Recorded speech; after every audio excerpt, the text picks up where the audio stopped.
جن میں ڈاکٹر محرم بلوچ، شاجد صفت اللہ بلوچ، بیبر بلوچ، بیبو بلوچ اور گلزادی بلوچ شامل ہے۔ گزشتہ ایک سال کے عرصے سے کوئٹہ میں کسی ناقدہ جرم کے تحت قید ہے۔ بلوچ یکجہتی کمیٹی کے رہنماؤں کو جن دفعات کے تحت قید کیا گیا ہے وہ قابل ضمانت ہے، مگر انہیں غیر قانونی طور پر گرفتار کر کے 3MPO کے تحت قید رکھنے اور اس کے بعد قابل ضمانت FIRs میں ضمانت نہ دے کر صرف اس لیے قید کیا جا رہا ہے تاکہ بلوچستان میں جاری قتل و کوش کو وسعت دی جا سکے۔ اس پورے سال میں جہاں بلوچ یکجہتی کمیٹی کے رہنماؤں اور دیگر سیاسی کارکنوں کو قید رکھا گیا، انہیں غیر قانونی طور پر خاموش کرانے کی کوشش کی جا سکی، وہیں بلوچستان میں جبر کی جو تسلسل ہے اس کو مزید وسیع کیا گیا، جبر کا دائرہ مزید وسیع کیا گیا اور بلوچ عوام کو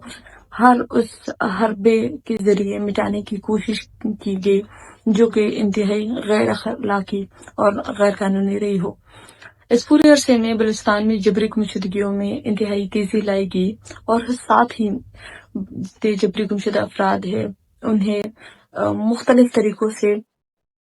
قتل کر کے انہیں کبھی کل اینڈ اپ پالیسی میں قتل کر کے پھینکنے اور کبھی فیک انکاؤنٹرز میں مارنے کے سلسلے میں بھی تیزی لائی گئی۔ اس پورے عرصے میں خواتین اور بچوں کو بھی برے طریقے سے نشانہ بنا گیا اور آج بھی 7 سے زیادہ خواتین جبری طور پر گمشدہ ہے۔ اس پورے عرصے میں 18 سال سے کم عمر بچوں کو بھی ٹارگٹ کیا گیا، انہیں بھی بلوچ نسل کشی کی پالیسیوں کا حصہ بنایا گیا۔ اس پورے عرصے میں بلوچستان میں جبر کے ماحول کو قائم رکھنے کے لیے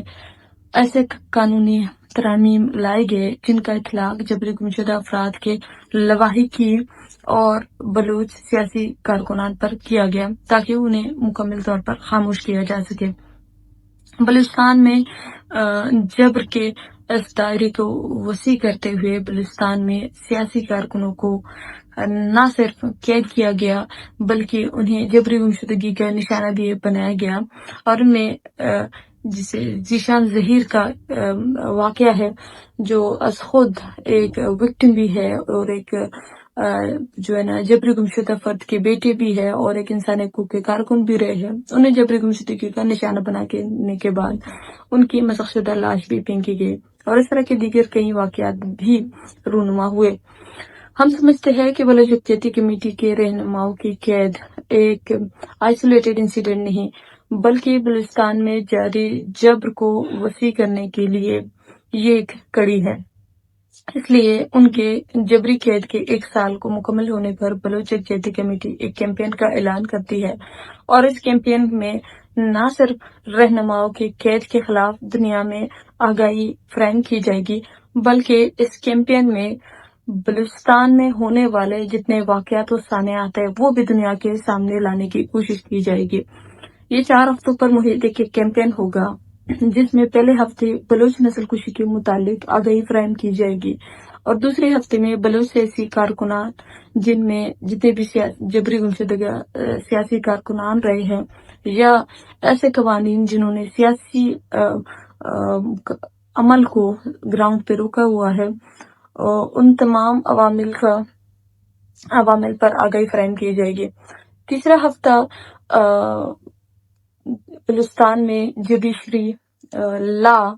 اور بلوچستان میں جوڈیشری میڈیا اور حکومت کے کردار پر تنقیدی جائزہ لیا جائے گا کہ کس طرح سے یہ ادارے بلوچ نسل کشی کو جاری رکھنے میں یا بلوچستان میں ہونے والے واقعات پر خاموشی رکھے ہوئے ہے یا کس طرح سے ان واقعات کو سپورٹ کیے جا رہے ہیں۔ اور چوتھا ہفتہ بلوچ یکجہتی کمیٹی پر کریک ڈاؤن اور رہنماؤں کی گرفتاری اور اس پورے سال میں ان کے ساتھ ہونے والے واقعات پر منحصر ہوگا۔ اس پورے کیمپین میں آپ دنیا کے کسی بھی حصے سے ہمارا ساتھ دے سکتے ہیں۔ آپ ویڈیو پیغامات شیئر کر کے، اپنے تنظیم کی جانب سے اسٹیٹمنٹ جاری کر کے، آپ سگنیچری پروگرامز جنریٹ کر کے، آپ تھیٹر پریزنٹیشنز کر کے، آپ آرٹ کے ذریعے، آپ شاعری کے ذریعے آپ اپنے علاقے میں پینل ڈسکشنز، ویبینار، سیمینار، پمفلیٹنگ اور دیگر ایسے جتنے بھی پرامن طریقوں سے آپ ہماری آواز بن سکتے ہیں، ہم آپ سے توقع کریں گے کہ آپ اس جدوجہد میں ہمارا ساتھ دیں گے. شکریہ.